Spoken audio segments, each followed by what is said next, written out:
So I don't really think we need to do anything else except welcome Guido van Rossum, ladies and gentlemen.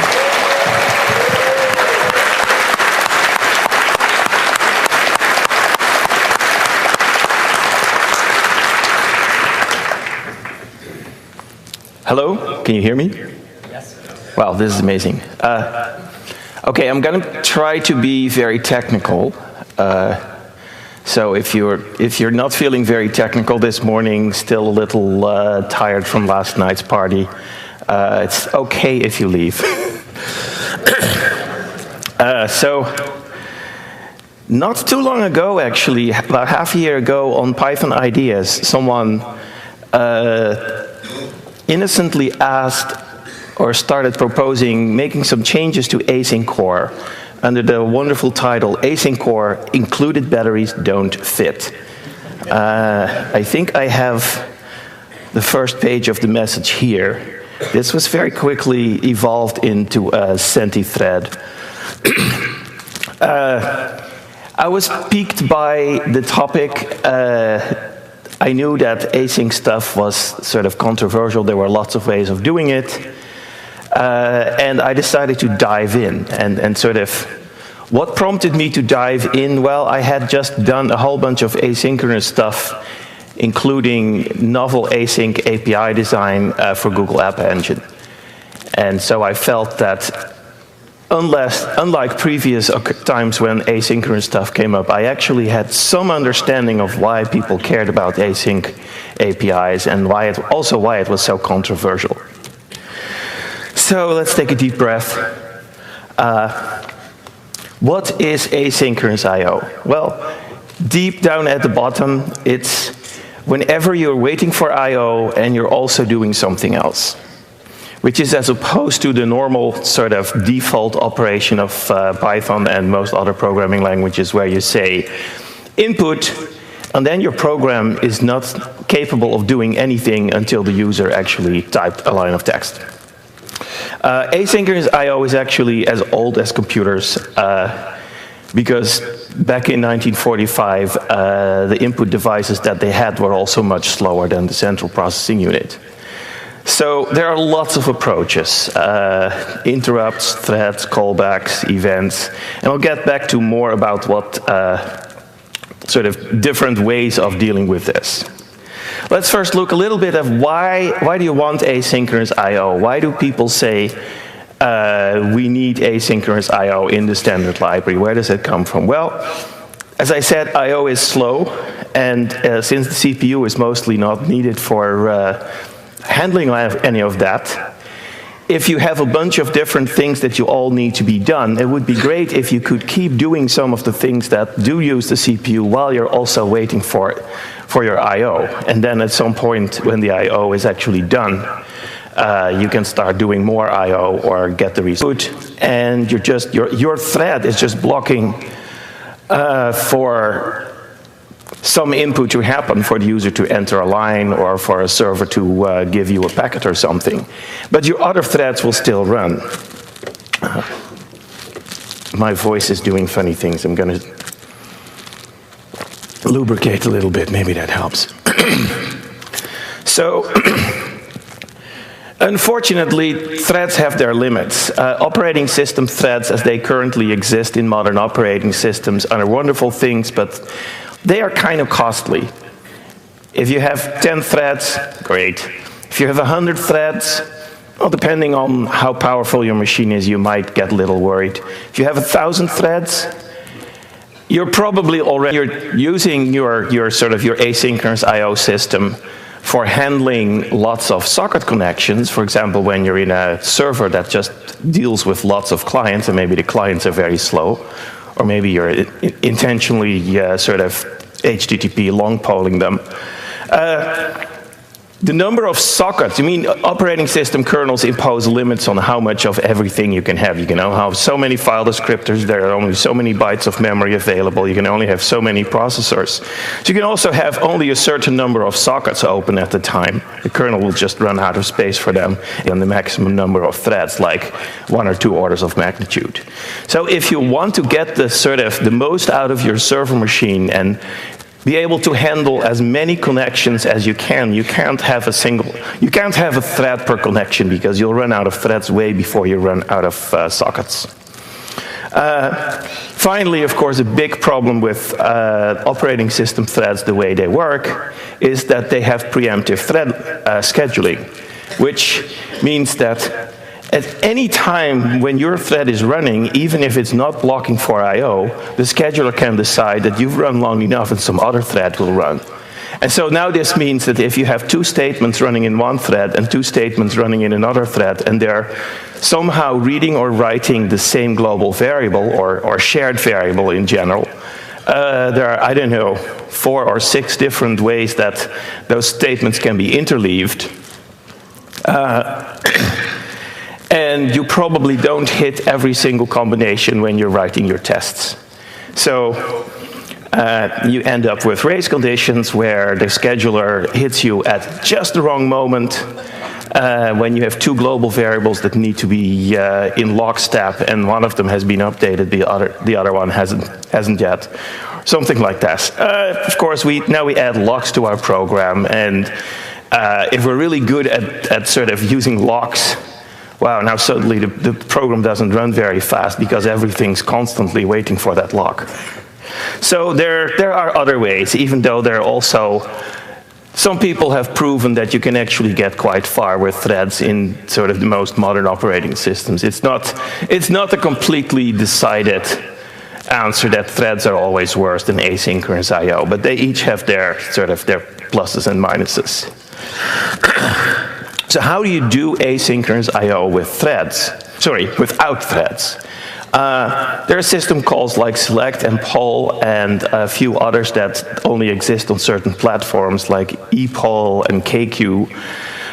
There are higher level APIs on top of that in Python, like asyncore, which unfortunately was invented over 15 years ago and is really showing its age. It's sort of using subclassing as an API style, and it's not very extensible in the right direction, and so on and so forth. So most people ignore that and write their own thing straight on top of select and poll. There are a bunch of things that you can get wrong, but it's also not rocket science. Bram Cohen, who is a master of internet protocols, always writes his own because he always gets better results that he claims. Or you can use an asynchronous framework. There are plenty of frameworks to choose from that support asynchronous I/O, like Twisted, Tornado, something called ZeroMQ.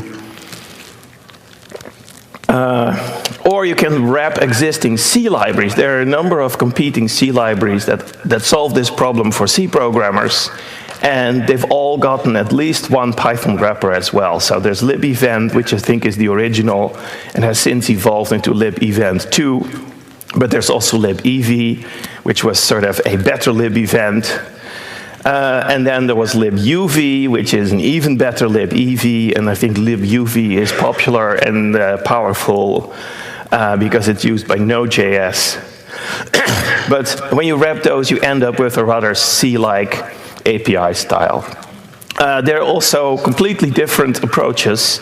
I think Christian Tismer started this with stackless, and then gvent sort of built that out in a slightly different direction based on, I think, greenlets, Armin Rigo's magical tricks, and there's also something called eventlet, and there's probably a couple of more, and almost all of them have the have the greenlets at the bottom of them. There's also some overlap here. So none of these alternative approaches, even though they all solve the problem of race conditions and you want more sockets, then you can have threads and stuff like that, they all have their downsides. One of the downsides is actually that there are too many different ones. Most of them are in some way based on callbacks, the stackless gevent family excluded, and nobody likes callbacks. Well, at least when I say I don't like callbacks, everybody always goes here. Because you can't really get around some level of callbacks, the APIs are usually pretty complicated. And the standard library is of very little use once you're using an asynchronous framework. And now, of course, everybody who knows anything about G-Event is saying, yes, but G-Event solves all that. And yet G-Event is somehow, to me, it doesn't do it. It has really scary implementation details in the Greenlit level. It's pretty much CPython specific. It's Intel x86 specific. It's actually really hacky C code that copies the C stack in certain situations. There's also a monkey patching approach to make the standard library sort of work. So you monkey patch the standard library and then you start using existing standard library operations like URLlib or HTTPlib, and you hope that it actually works, because you never know with this monkey patching stuff. And unfortunately, you're still not completely clear of the problem that the scheduler could, at a random moment, interrupt your task and switch to a different one. Now, if you talk to G-Event and Greenlit people, they always say, oh, you know exactly when it switches, because there's a very specific call into the Greenlit API you have to make that switches. Unfortunately, any function you call can also make that call. And any function that you call today, that somehow today you happen to know that it never switches, tomorrow someone could add a logging statement or a lazy caching or consulting of a settings file or who knows what kind of extra optional feature, and every once in a while that function does block. And suddenly, so you're basically in the same situation as with classic OS threads, that you cannot really trust when you will be switched and when you won't be switched. And the worst part is that if you're not careful, you can still run into the situation where you don't switch enough, and one stupid thread that's somehow sitting in a tight loop can completely use up all the CPU, and all the other tasks waiting for I/O won't do it. So I can't help it, but I would like a system where I can actually tell whether a particular line of code is possibly suspending the current task or thread or not. So what are we going to do? Courtesy Randall. Of course, we're going to introduce yet another standard framework that's going to replace all the other standard frameworks. Seriously.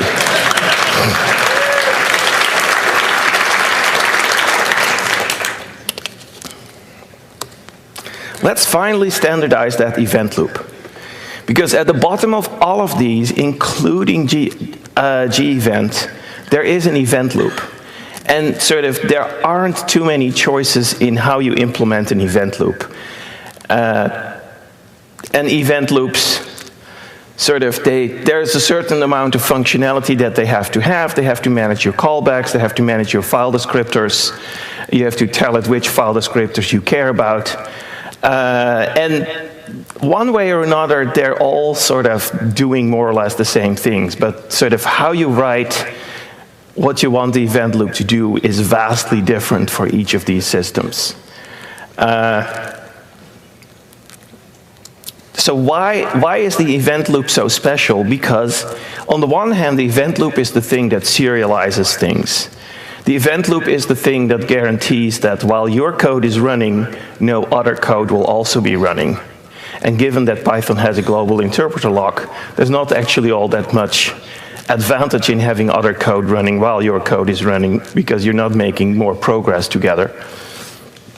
So this serializing of events is a very powerful mechanism if it's done right, because it gives you the knowledge that no one else is going to mess with the global state or the shared state until you say that you're done with it. So you have sort of implicit locking. Of course, in order for this to work, you can only have one event loop. And this is why the event loop is so special and why it's important to sort of move the event loop into the standard library and sort of take ownership of that thing. Because there should really be only one event loop. You can't have the twisted event loop and the G event loop in a single process, because they would just be sort of competing for who is the only one that's currently running, and sort of switching between them carefully is not very effective. So because each framework has its own event loop, they don't really interoperate very well. So I went back and I looked at a whole bunch of different frameworks and specifically at their event loops, and I also talked to a bunch of people. Thank you, Gliv. Thank you, Ben Darnell. Thank you, various other people. What you have is there's an event loop. It runs or it doesn't run. Usually there are ways to start it and to stop it. Occasionally the event loop is just always running. But usually you have to somehow manage it. You also have to access it. Then a very fundamental thing is, here's a function. I want this function called at some point in the future. That point in the future may be like right now, like right after the current event handler is finished, or it might be at a specific number of seconds or milliseconds in the future. There's a variant there where you say, well, here's a function that I would like to call every 2 seconds or so. And the final piece of functionality is, I have a file descriptor, or maybe some other object that represents I/O activity to the operating system. And there's some asynchronous I/O going on that file descriptor or that I/O object. And I want to know when that is ready. And depending on which paradigm you're using, on Unix it's usually sort of, when is the thing ready so I can start reading, at least start attempting to read or write. Windows IOCP has a different model where you say, I want to do this type of I/O, and then you want to know when is the I/O done. So ready and done are 2 different paradigms, and we'll get back to that. But that's about all you need in an event loop. And you need it to sort of abstract over the different possibilities for actually asking the operating system to multiplex the I/O. So you want to have an intelligent switch between select and poll and epoll and everything else. So hopefully with some luck, a unified event loop could actually solve the problem that the frameworks that currently exist don't interoperate very well. Now, actually, why is it so important that the frameworks can interoperate? Well, the reason is that every framework has its strengths and its weaknesses. If you want to have good implementations of esoteric internet protocols that have been debugged for a long time, Twisted is your friend. If you want to do web server stuff, maybe Tornado is what you want. Having Tornado and Twisted work together, at least when Tornado originally came out, was impossible. I've heard, I have not verified, that Tornado now has a separate adapter that says you can actually use Tornado in combination with Twisted. So for that particular pairwise combination, interop has been solved. On the other hand, there's no way that you could run Twisted with the Tornado main loop. So the Tornado people just sort of give up and say, use this other main event loop and adapt it. There are a few others of those, but it's easy to find sort of pairs of frameworks that have no way to interoperate, or you'd have to run one in one thread and another in another thread, and then you lose a lot of the advantages. So this is where PEP 3156 came in, and a reminder, unfortunately, we're violating this wonderful directive of not trying to solve the problem of too many standards by adding one. We're still adding one. But this one can actually be called standard because it will be in the standard library. Yes, I really know this is madness. Everyone has their favorite framework. Let's just move Twisted. The first response actually to that long and well thought out message about fixing async core, the first response was a one-liner that said, why don't we, I think it said, so you just want Twisted in the standard library. And there was a lot of disagreement after that. Yeah, if I personally believed in G-events we could put that in the standard library and say everything in the standard library is always using G events. That probably would leave a large number of people unhappy nevertheless. Also, I mean, the right way to do that would probably to go back even further in history and sort of adopt stackless Python, which was always intended to be eventually become a part of standard Python. And I've always held off on that for reasons similar to what I mentioned about G event. So I'm still not doing that. Yeah, why not wrap one of the industry standards that exist at the sea level? Well, okay, there are still too many to choose. So I just made up my own. I did, but I didn't completely make it up. I actually looked around and sort of, I felt what are the problems that everyone needs to solve. Like there's this thing with, you need to be able to, everything needs to work regardless of whether underneath you're using select or poll or epoll or kq. Those things need to be completely abstracted away because they're just all different ways of doing exactly the same thing, which is asking a Unix kernel or some flavor of Unix, giving it a bunch of file descriptors and ask when some of them are ready for I/O again. Other things that sort of are obvious is the callbacks I mentioned, timed callbacks, all those things. So I looked around, I came up with my own minimal version.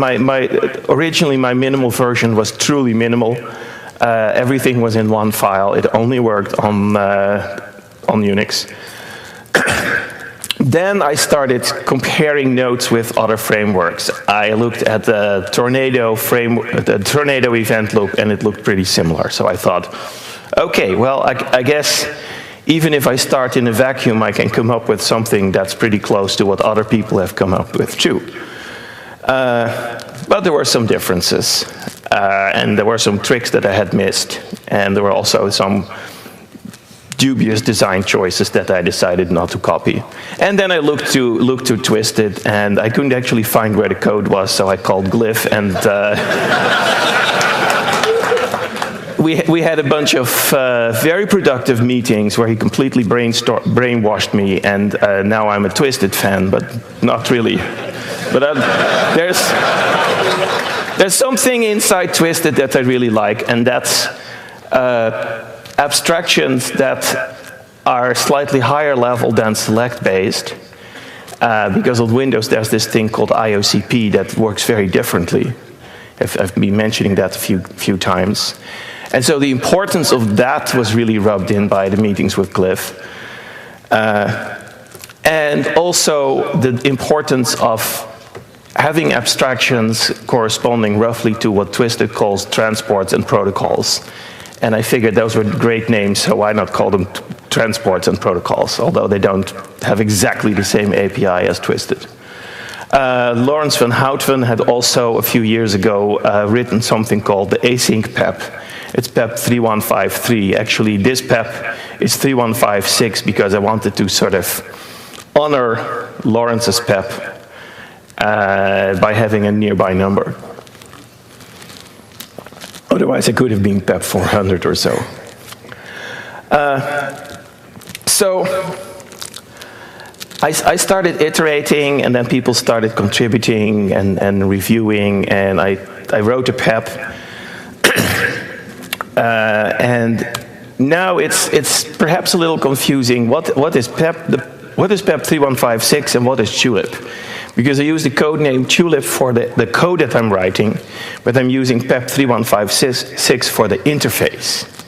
So the PEP is a proposal to adopt a certain standard interface for event loops, and to also have a default implementation of that interface in the standard library in Python 3.4. Tulip is my implementation of that standard event loop interface. It's also the prototype where I sort of experiment if I think, oh, maybe I should change the names of all these methods to be a little different, or maybe the signature of this group of methods needs to be changed. I code it up in Tulip first, and then if it works, I update the PEP to match what I wrote. There's also stuff in Tulip that's not meant to be part of the PEP, not meant to be part of the standard library, but which is application codes where I try to sort of use all this stuff from the perspective of an application developer. And so I go in sort of application user mode, using Tulip without writing Tulip. And I try to write, I wrote a little web crawler, I wrote a little web server, and I sort of try to feel, is this actually a nice way of writing an application? And usually I come back with, oh yeah, there's a bunch of missing stuff in Tulip and in the PEP that I need to add. So eventually I hope that Tulip will be the reference implementation and incorporated under a better name into the standard library. It may also forever after become a repository for additional functionality that doesn't belong in the standard library, or is sort of where there are too many different choices, where Tulip's choice is just one of the possible choices. And in addition, Tulip will be what you can use to use all this new asynchronous I/O stuff with Python 3.3, where it's not yet in the standard library. And of course, I'm running out of time much sooner than anticipated. It is my want, so I'll try to speed up. So the PEP does not just propose an event loop, even though the event loop is the sort of the building block for interoperability.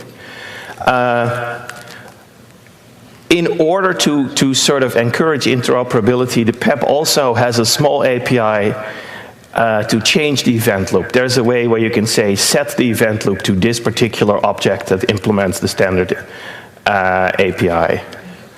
There are a few quirks there. So that is sort of another framework can plug in their event loop through an adapter. And all the Tulip application level code that just uses the standard API will still work.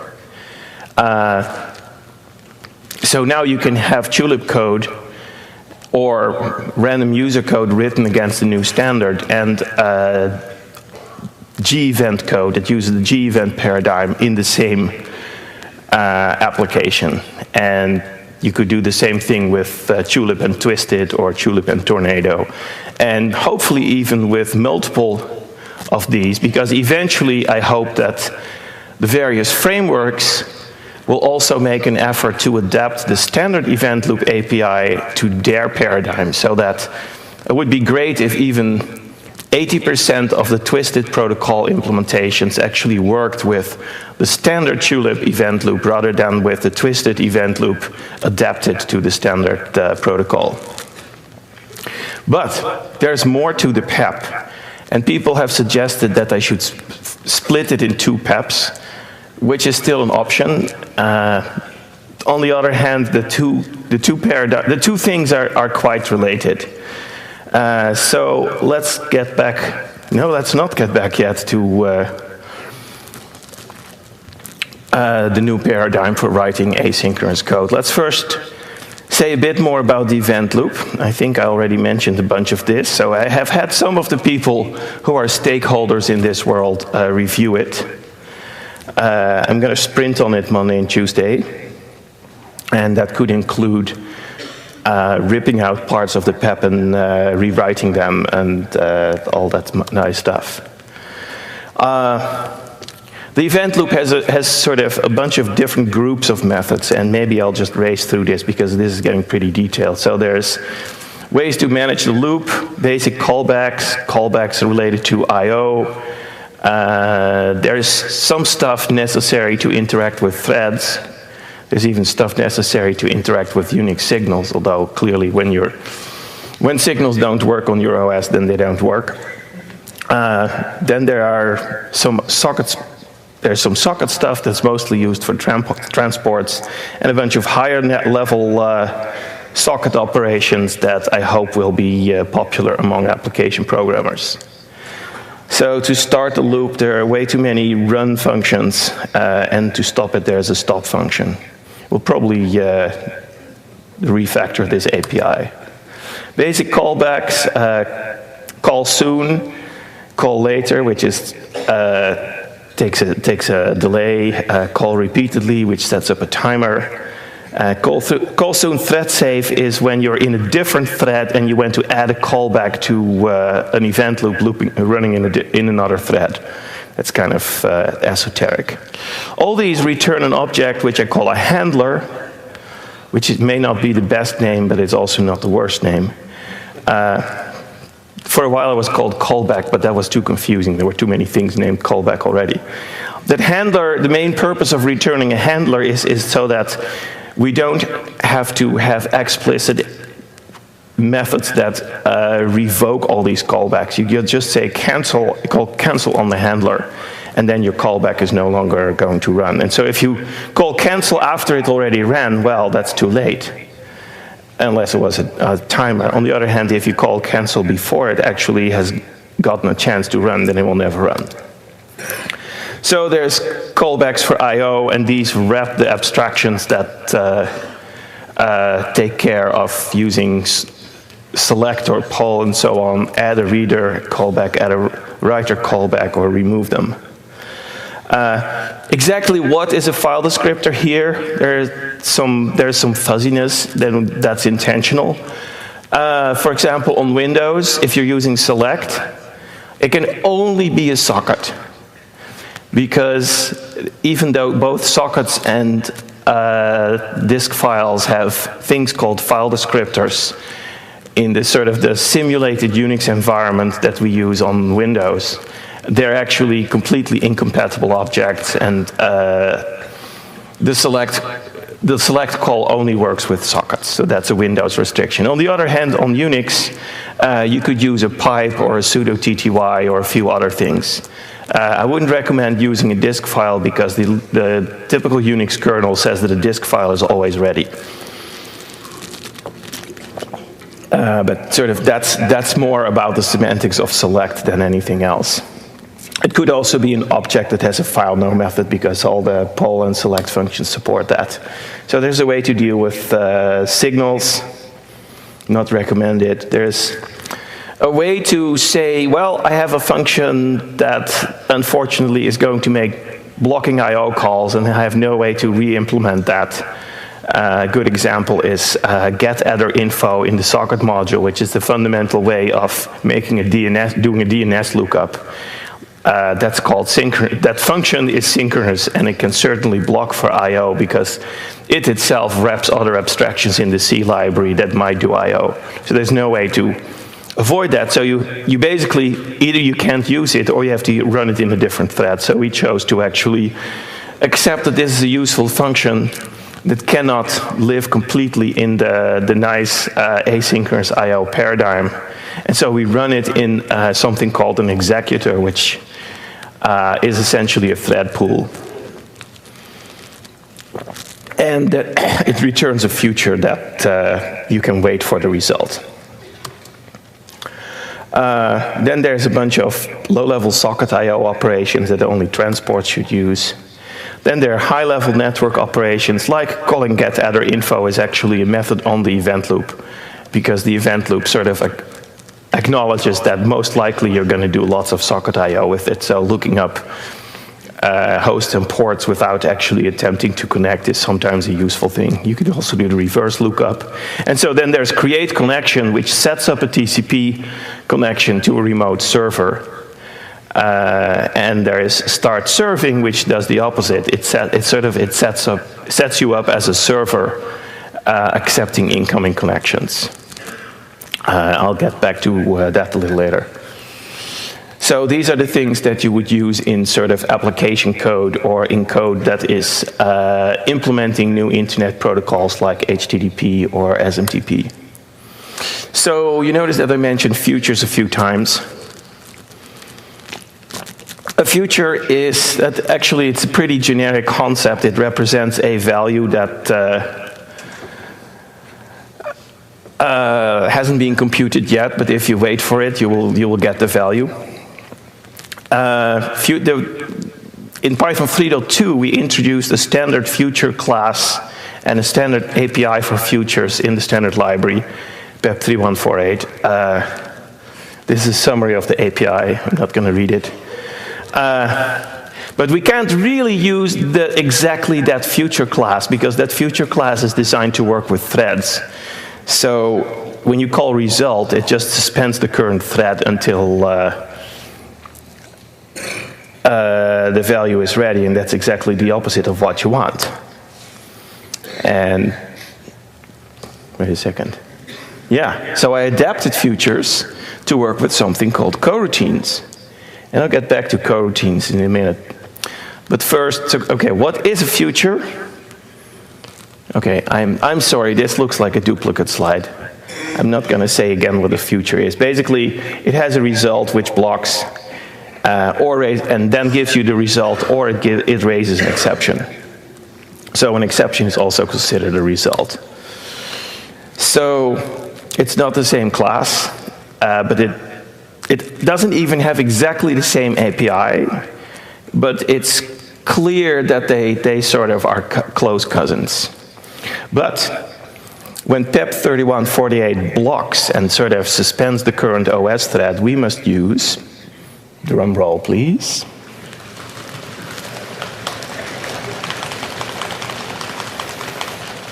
yield from. Thanks to Greg Ewing, who proposed this first when it was on time to incorporate it in Python 2.7. Unfortunately, we got distracted by an extended bike shed. And then we got stuck in the Python 3.2 feature freeze. So in Python 3.3, finally, yield from is part of the language. This is an incredibly cool, but also brain-exploding thing. So unfortunately, I mean, I want to emphasize the importance of it, but I'm not going to try and teach you how it works or what you can do with it exactly. But you could write code like this, where you say, sort of create a socket, and then yield from, this actually uses all those low-level APIs that I said not to use, except when you're implementing a transport. Basically, the way to think about this is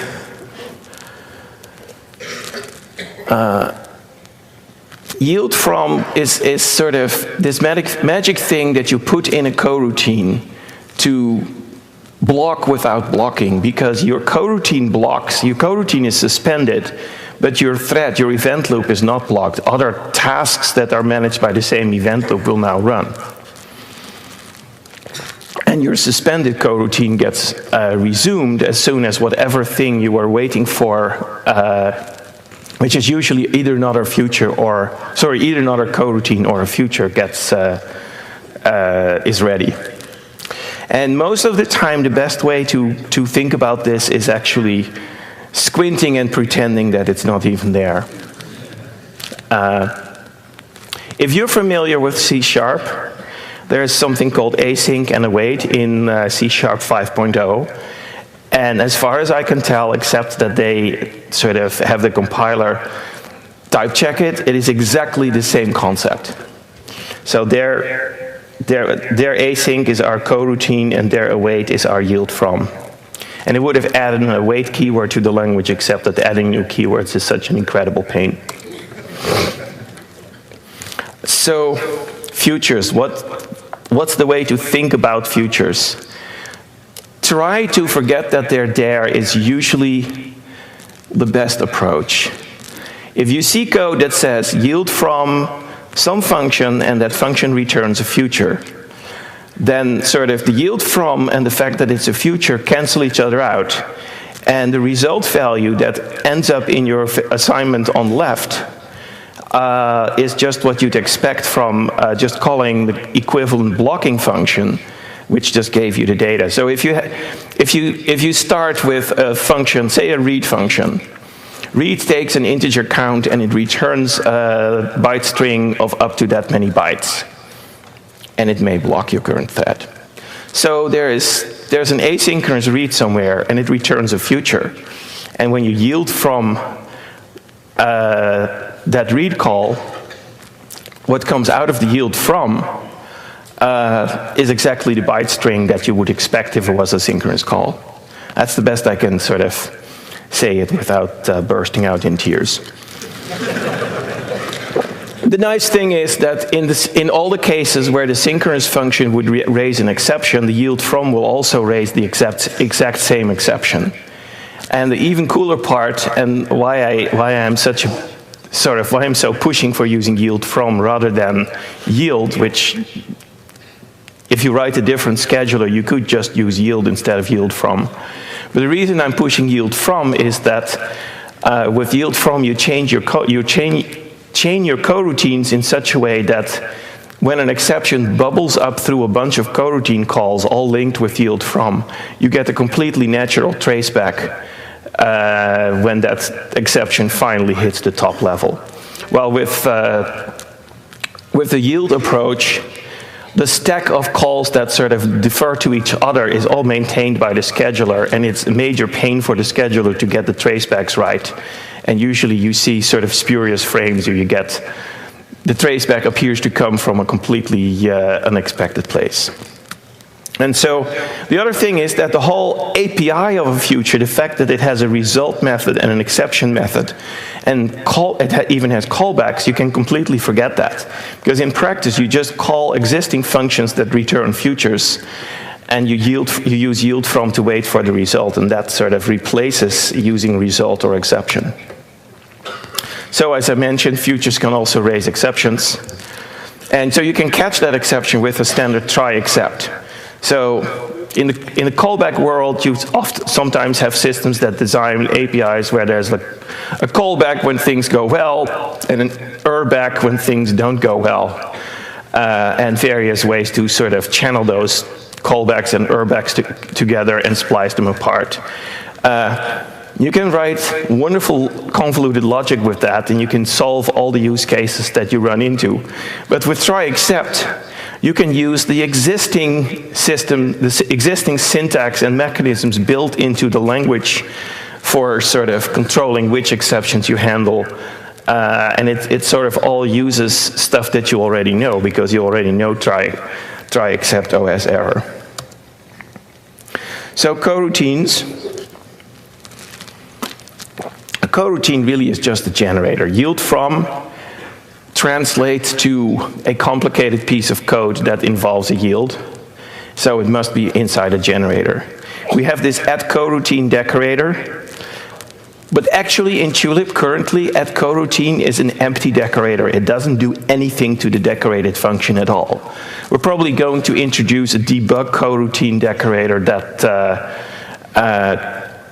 checks that you're actually using the futures correctly and that you're not accidentally using yield where you should be using yield from. But sort of in normal operation, there's actually, the coroutine decorator is purely there so that the human reader of the code gets warned this code is going to use the asynchronous paradigm, and when you see yield from, it means blocking for something else that returns a future or a coroutine. Now a coroutine is not really asynchronous code by itself. A coroutine is just some code that only runs when you apply yield from to it. So coroutines by themselves don't give you concurrency or parallelism. And in fact, a coroutine that you start, but then you don't use yield from on it, it just sits there. It doesn't make any progress. It's not even going to initiate the I/O that it might be waiting for. So you really have to sort of, you can use these coroutines to break up your program into various abstract components. It's a very nice way of refactoring a large hairy piece of logic into various subroutines, because you just link them all together with yield from and coroutines. But if you want autonomous tasks, if you actually want things to happen in parallel, you use a task. A task is actually a coroutine wrapped inside a future. The task, as soon as you start the task, the coroutine actually starts running, and it keeps running until it hits a point where it actually needs to block for I/O. There are actually two ways to create tasks. You can just use a task decorator instead of the coroutine decorator. Then whenever you call that function, it automatically creates a task. The nice thing is that that task you can still use yield from to wait for it immediately, because it's also a future. You can also take an existing coroutine that wasn't itself meant to be parallel and say, I want this particular operation to run in as a separate task. You can still, of course, later come back and ask for its result. But one thing you do, suppose you have 10 URLs that you need to fetch. You create 10 tasks for them, each fetching one of them, and then at the end you just use yield from to wait for all of them until you have all the data. Now the nice thing is that the function that actually fetches one URL doesn't have to be a task itself. It can just be a coroutine, because you can use the explicit wrapping of a coroutine inside a task. So this all works because a task is a subclass of a future, but it knows about keeping the coroutine alive and talking to the event loop. So while I'm in overtime, I have a little bit to say about those higher level network operations. You can use this to create a TCP connection, and it returns a future that only returns when the connection is actually succeeded. And what you get at that point is a transport and a protocol. And the protocol is whatever this factory function returns, because it's really a protocol factory.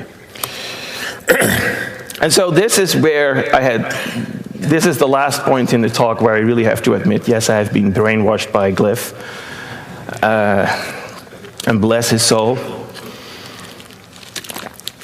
There was this async PEP that also explained why that was, but I had never really gotten it until I got Glyph to explain it to me personally.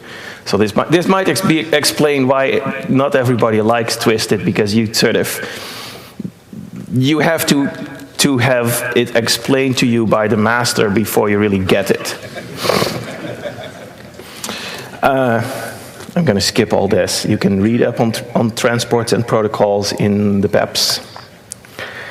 Now, there's one more thing. Below the event loop, there is this thing that interfaces with select and poll and sort of abstracts away the differences between poll and epoll and KQ. There's a very sad story where select and epoll take a timeout in seconds, and poll takes a timeout in milliseconds. Endless number of program bugs have been caused by that. Someone actually contributed a bunch of nice classes that abstract all that away for inclusion in the standard library. And in order to test whether they were any good, I copied his code into Tulip and started using that instead of my own feeble attempt at the same abstractions. And so far they work very well. But this will be pushed back into the standard library without being part of the PEP. There's also something called a pro actor, which works with IOCP, which does not implement the same interface, because IOCP fundamentally has done callback semantics instead of ready callback semantics. So there's a lot more, but as I said, I'm out of time. So about that miracle. Okay, well, there's more stuff. There is a file object or a stream object that has methods like readline that return futures. There's work on a datagram protocol. There are actually some locks, although they probably won't be used much.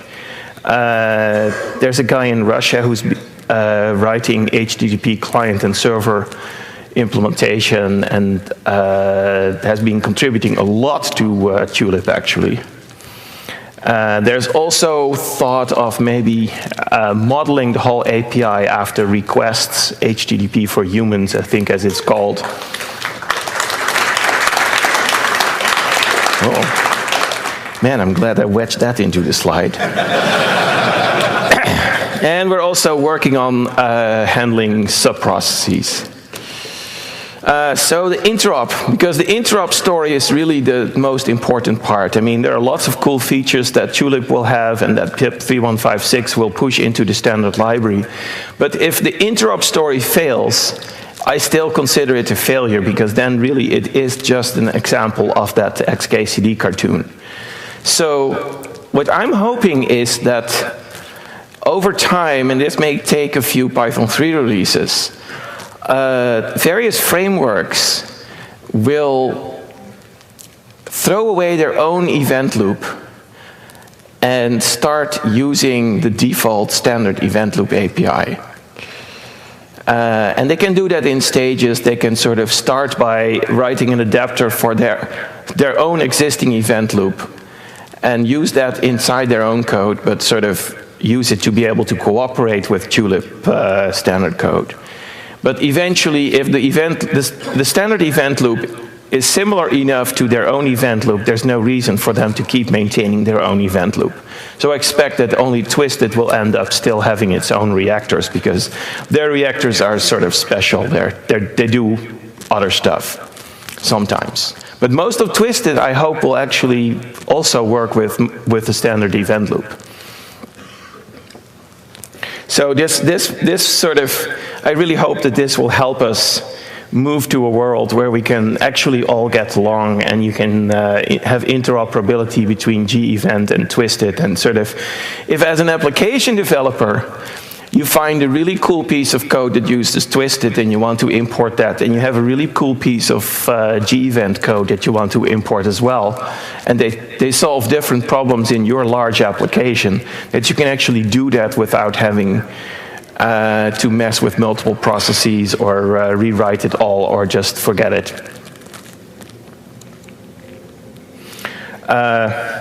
If you are writing an event loop and you don't like the yield from paradigm, you can use these features completely without ever creating a coroutine or using yield from. You can just use add done callback and set result.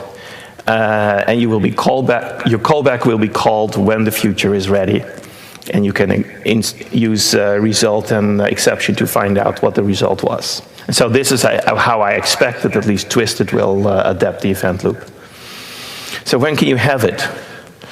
Well, you could check out the code repo today, but I don't really recommend that, except if you want to help contribute or test it. It's very much in flux. It's very much undocumented. There are some doc strings. Obviously, there's the PEP. The PEP doesn't always match the code. The PEP has not been sufficiently reviewed. That will take some time. I hope to get several more rounds of feedback from various stakeholders and potential users. I've given myself time until November 23rd, which according to the Python 3.4 release schedule is the cutoff date for beta 1.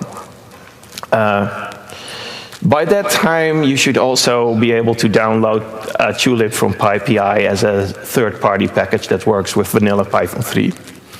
And we'll keep that around for a couple releases so that if you just like Tulip and you don't care about the version in the standard library, you can use that. And we don't have a name for it yet, so suggestions. So what to do about the rest of the standard library? There's all these old interfaces, URLlib, HTTPlib, socket server. I don't know what to do about those yet, and I don't want to sort of make fixing that a prerequisite.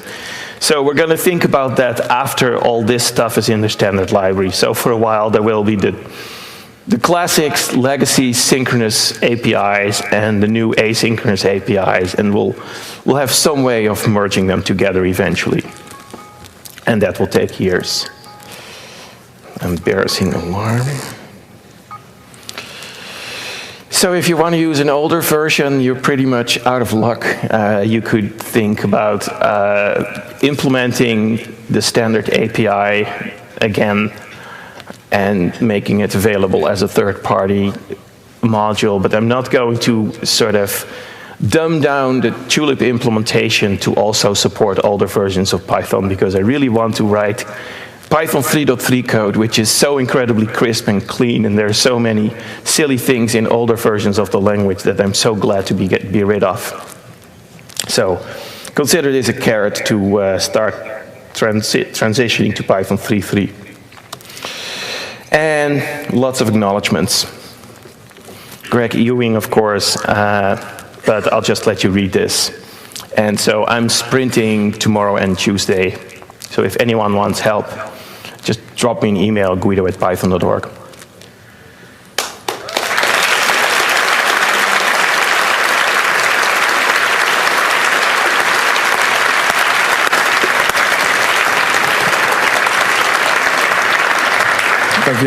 Guido. Always illuminating to hear what you have to say.